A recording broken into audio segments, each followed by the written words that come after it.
Bueno, hoy vamos a hablar sobre el tema 33 del Bolonia, que se titula Otras enfermedades vesiculoampollosas.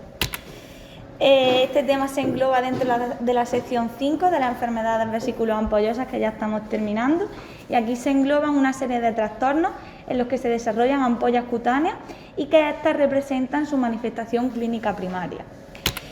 Todas las entidades que contiene este tema son estas, que vamos a ir viendo poco a poco, pero aunque parezca mucho, realmente el tema es cortito y es sencillo. Y vamos a aprovechar, ya que este sábado fue el examen MIR, para comentar las preguntas de dermatología del MIR.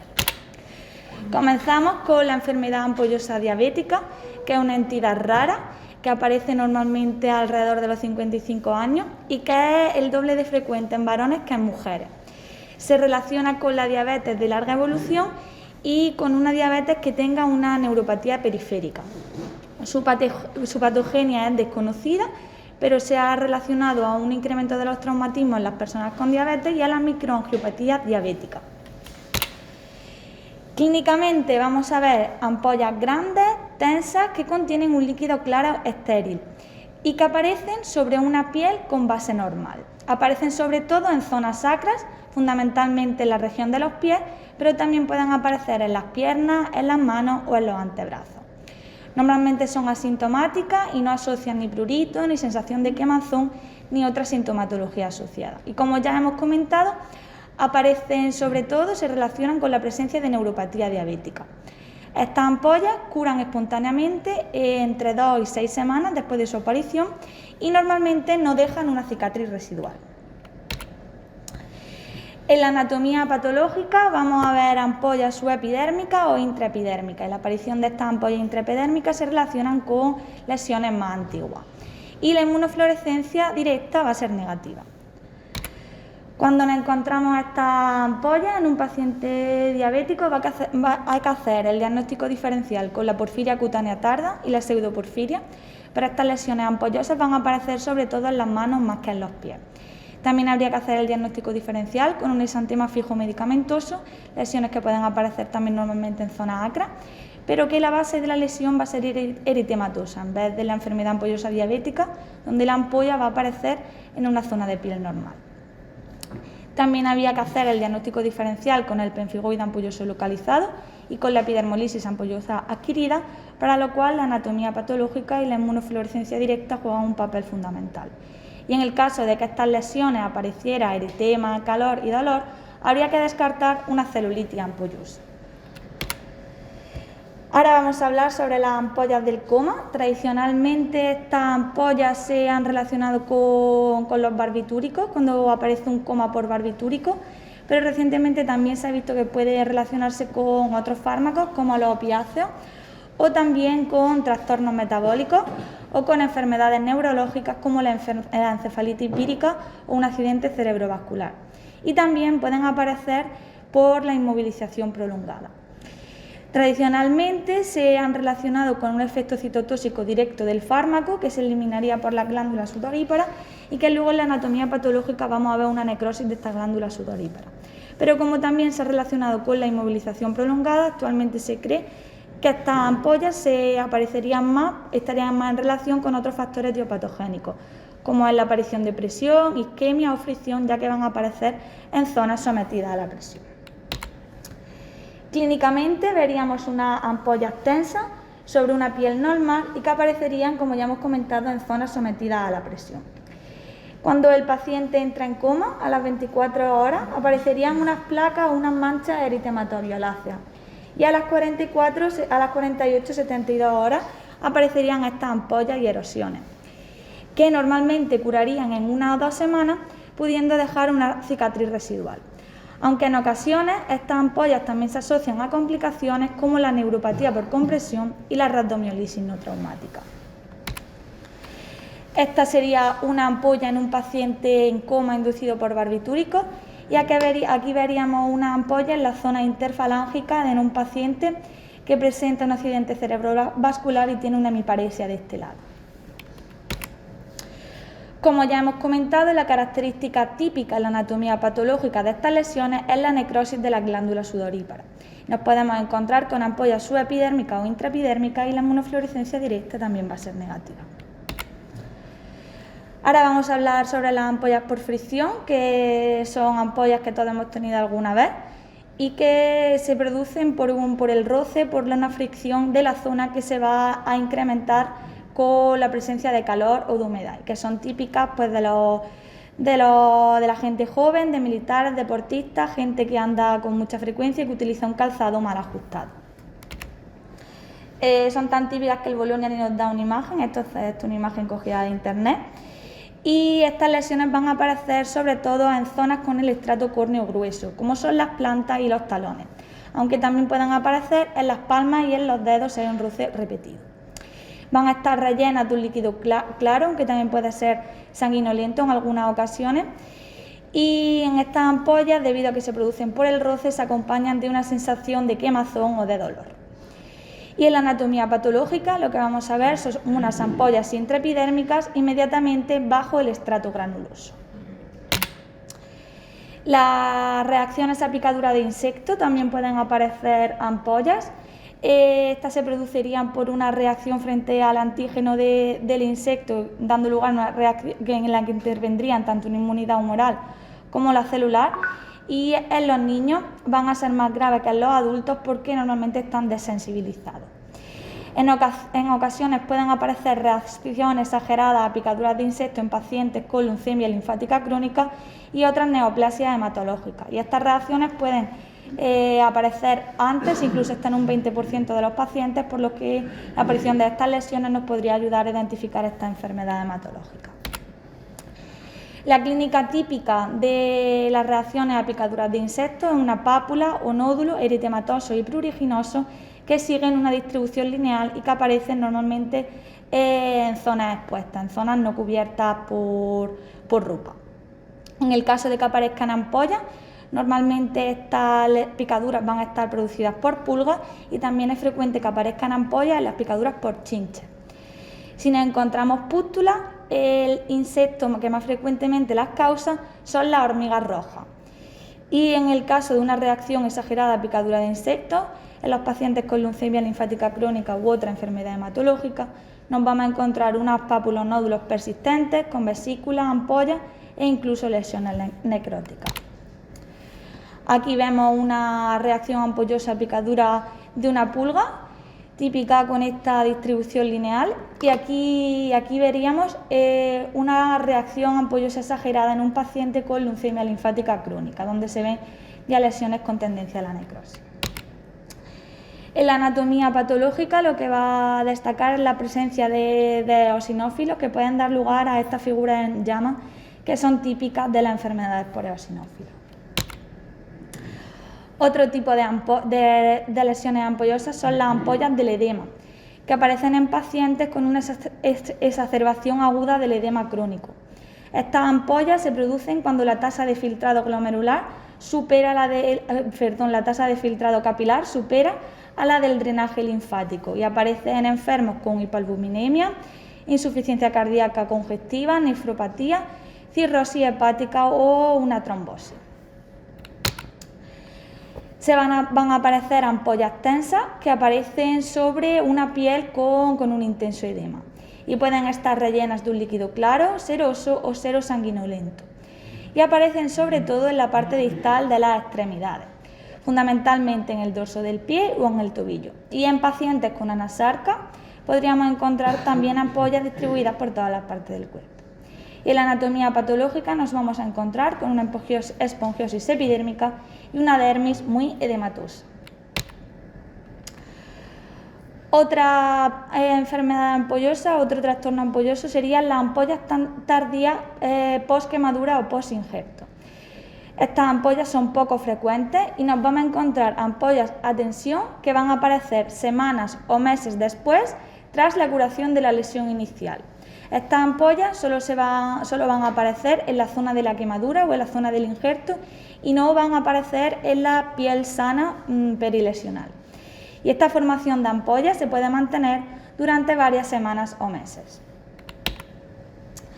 Existen muchos fármacos que nos pueden dar lugar a reacciones ampollosas, que pueden ser localizadas o generalizadas. y los hallazgos clínicos, histológicos y de inmunofluorescencia van a variar en función del tipo de fármaco, del tipo de erupción farmacológica. Aquí vemos un exantema fijo medicamentoso que puede aparecer como con esta reacción ampollosa y aquí vemos una dermatosis de IgA lineal secundaria a ofloxacina. Estos son los diferentes tipos de erupciones ampollosas farmacológicos que nos podemos encontrar y bueno, por poner algo diferente, aquí pongo un caso que pueden dar lugar a lesiones papulovesiculares y algunas ampollas, un caso de iododermia en un paciente con insuficiencia renal crónica, que fue publicado por los compañeros de Coimbra. Y bueno, las vasculitis de pequeño vaso también pueden dar lugar a lesiones ampollosas que aparecen sobre todo en la región distal de las extremidades y estas ampollas van a ser normalmente hemorrágicas y pueden dar lugar a úlceras. Cuando aparece una vasculitis ampollosa se relacionan con una enfermedad más grave y en la anatomía patológica vamos a encontrarnos las características típicas de una vasculitis de pequeño vaso. Nos encontraríamos esta vasculitis leucocitoclástica con ampollas, la ampolla será subepidérmica y también va a aparecer necrosis de la epidermis. Y también vamos a encontrar aparición de ampollas en una dermatitis facticia, en reacciones secundarias al puba, en algunas fracturas y también son típicas las ampollas por succión del lactante. Esta es yo creo que es la diapositiva más importante del tema, que habla sobre el diagnóstico diferencial de las ampollas blandas en las zonas distales de las extremidades inferiores. Si estas aparecen sobre puntos de fricción, normalmente estaremos ante ampollas por fricción, pero también podríamos estar ante una epidermólisis ampollosa simple. El diagnóstico diferencial nos lo va a dar la anatomía patológica y la inmunofluorescencia directa. En el caso de que estas lesiones aparezcan asociadas a una exacerbación aguda de un edema crónico y que se resuelvan con el tratamiento del edema, estaremos ante ampollas del edema. En el caso de que se hayan relacionado con picaduras de insectos, probablemente será una picadura, aunque en ocasiones la historia para picaduras es negativa. Y en el caso de que el cultivo bacteriano fuera positivo, podríamos estar ante un impétigo ampolloso. Si la inmunofluorescencia directa y la atención con hematoxilina o eosina son positivas, podríamos estar ante un pemfigoide ampolloso localizado o ante una epidermolisis ampollosa adquirida.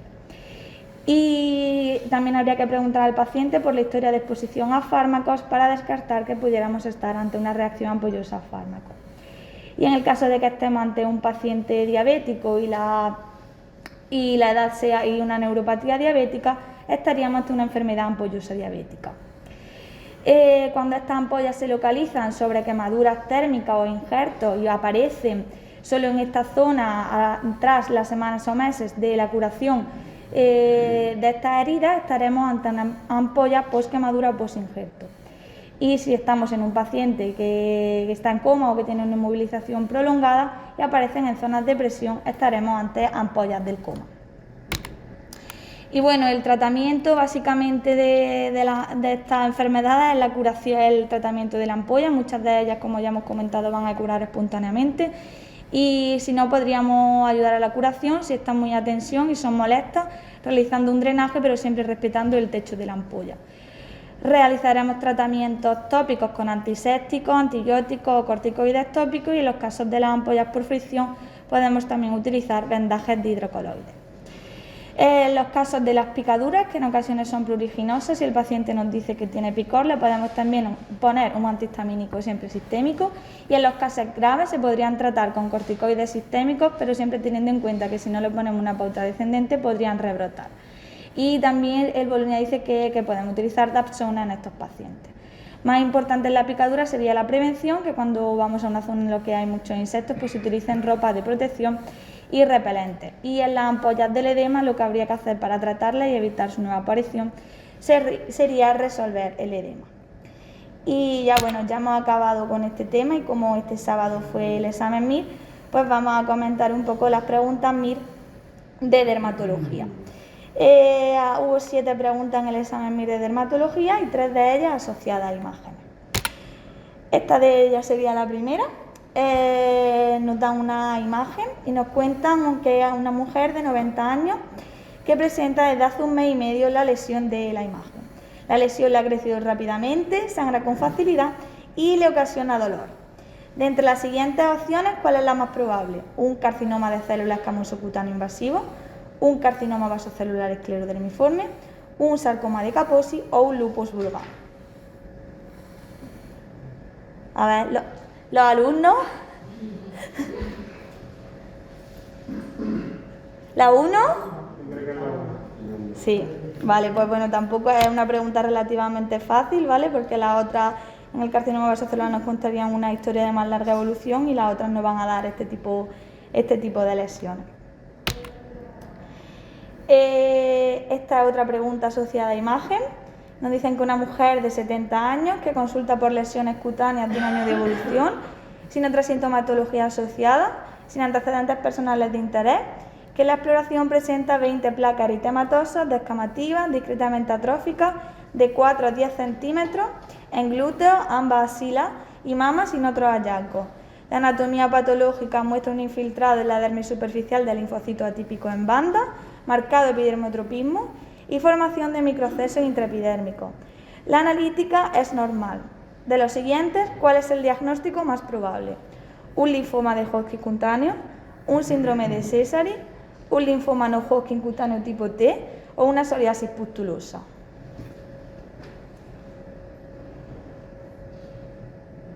Yo creo que de las preguntas que pusieron, esta puede ser un poco más complicada, pero por cómo dan las opciones de respuesta.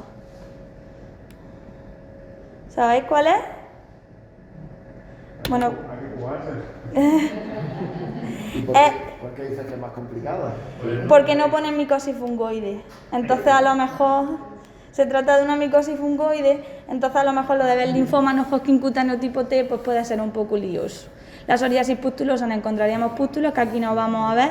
El linfoma de Hodgkin cutáneo eso no lo van a preguntar y no aparecería este tipo de lesiones. El síndrome de Sézary pues habría algunas alteraciones analíticas, ¿vale? Pero esto es típico de preguntas del MIR en el que ponen linfocitos atípicos, marcado epidermotropismo y microaccesos intraepidérmicos.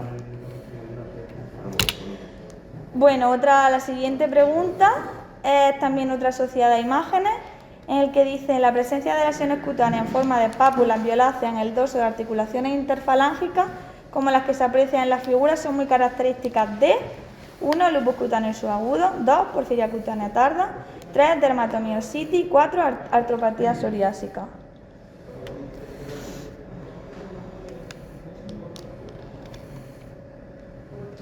Habría que acercarse un poco, ¿no? A ver. Es que la imagen es muy mala, ¿no? Entonces lo que está describiendo aquí, pápulas violáceas en dorso de articulaciones interfalángicas, son pápulas de Gottron, pero realmente en la imagen cuesta mucho verla, pero es una dermatomiositis, ¿vale? Pero esto casi sin imagen, haciendo caso al texto, a lo que te describen, son las pápulas de Gottron y sería una dermatomiositis. Y estas son preguntas directas que son de saber o no saber. Y en el caso de que haya unas manifestaciones clínicas, ¿cuál es la forma clínica más frecuente de mi primoinfección por el virus del herpes simple tipo 1 en lactantes y niños pequeños? Una meningitis genital, neumonía, gingivoestomatitis, faringitis. Perfecto, ¿vale? Una niña de 4 años presenta fiebre alta de 6 días de evolución.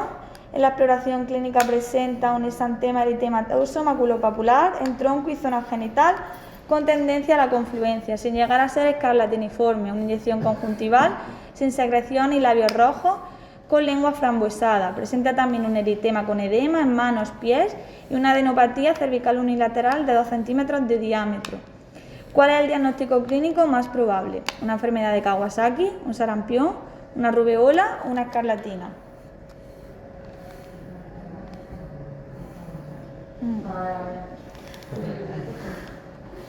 Lengua aframbuesada. Solo con eso ya tenéis que saber el diagnóstico. Solo con eso. Bueno, pero normalmente pero en el MIR normalmente siempre lo ponen con esa patología. ¿Sí? Bueno, también lo que están describiendo claramente es una enfermedad de Kawasaki, ¿vale? Un niño con fiebre, con ese... Sí, una cosa es lo que es probable en la vida real y otra cosa es lo que es probable en el MIR. Mira, En el MIR, ante la duda, el niño Kawasaki, en adultos sarcoidosis. sí, esto es una pregunta típica del MIR, que son los conceptos repetidos, ¿vale? Es un cuadro típico, un niño con fiebre, con ese exantema, con conjuntivitis y con una lengua frambuesada, es una enfermedad de Kawasaki, ¿vale? Fiebre de más de 5 días de evolución, edema en las manos, es un cuadro típico, ¿vale? Esta pregunta no la podéis fallar en el MIR. ¿Cuál de los siguientes hallazgos semiológicos en un paciente con herpes zóster no indica una especial gravedad? 1. La presencia de vesícula en el conducto auditivo externo, la afectación multimetamérica, la afectación de la ala nasal o las lesiones cutáneas en distintas fases evolutivas.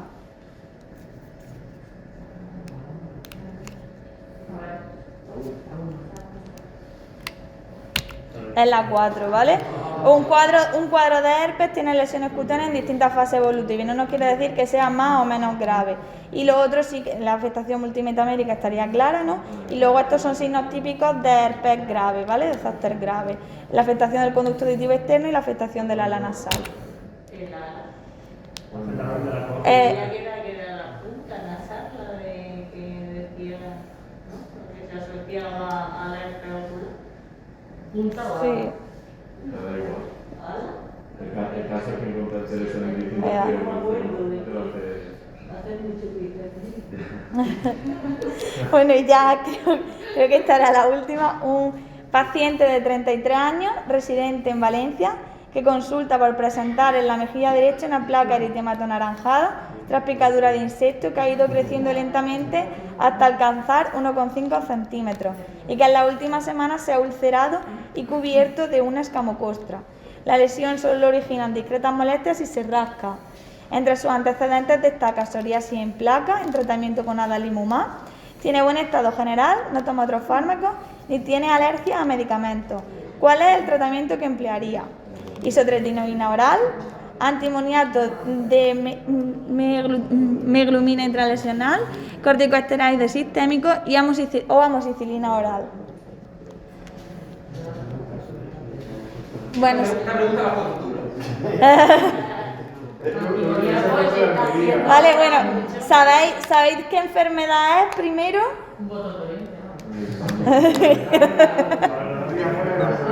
Antonio, yo hubiera puesto anfotericina hiposomial, porque en un paciente que está tomando biológicos normalmente no responden con los Sí. internacionales, hay que poner sistémicos. Hombre, Efectivamente. aquí la amoxicilina y ha puesto eso ya lo mata a todo. Bueno, sabéis, ya lo ha dicho María, ¿no? Estamos ante una leishmaniasis cutánea. Y el único tratamiento que hay aquí para la leishmaniasis cutánea, que como ha dicho Jesús, estaría más indicado la futericina. Es impugnable, pero no, porque la única opción posible es esa. Las otras no son opciones posibles. Y ya está, pues muchas gracias por vuestra atención.